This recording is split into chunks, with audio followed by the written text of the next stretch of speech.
REVOLVE8 is the latest in the recent rollout of mobile strategy games. This one is a real-time JRPG battler from SEGA, which takes interesting characters and card mechanics and throws them against other players online, alongside a suite of single-player quests. It's promising stuff, and when you jump in, it's cute and endearing. The expressive and animated characters are instantly charming, and the chance to devastate the defenses of real players online, very welcome.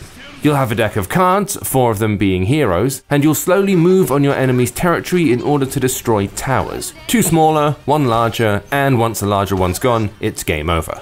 It's a very familiar setup if you've ever even seen Clash Royale, but it has a strong aesthetic and art style that sets it apart from a lot of mobile games. Cards in your deck which aren't heroes can be ranged offensive spells or minions to assist your heroes. You can't just lay out all your cards though, you'll be waiting on ink, the resource to summon each of your cards onto the battlefield.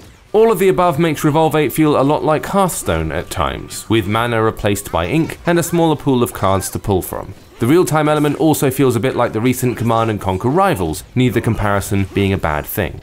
The heroes take on familiar classes, tanks that soak up damage, low health heroes with loads of damage output, and ranged heroes which can take on enemies from a distance. From there, you can already see how the game would play out. Your tank takes point, with a ranged attacker behind them. Another DPS if you have the ink to summon them, and then march on your enemy.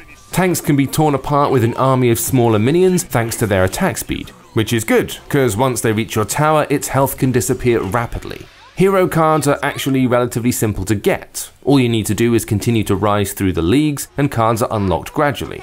But it's earning enough crystals to buy books, which are essentially loot boxes, to get the hero cards to level them up in the first place, which is more challenging. You need to work hard to get enough cards to keep leveling your characters up. Though luckily you can get books from multiple places. Rewards after online games which require a timer to open, tower books for winning multiple games, a daily free book from the store, and, of course, paid books in the store as well. Still, even with a weaker party, if you've got the correct strategy you can still come out on top. And if you want to experiment, the game gives you 5 slots to build decks, in addition to a few pre-built decks you can unlock over time to play with different strategies.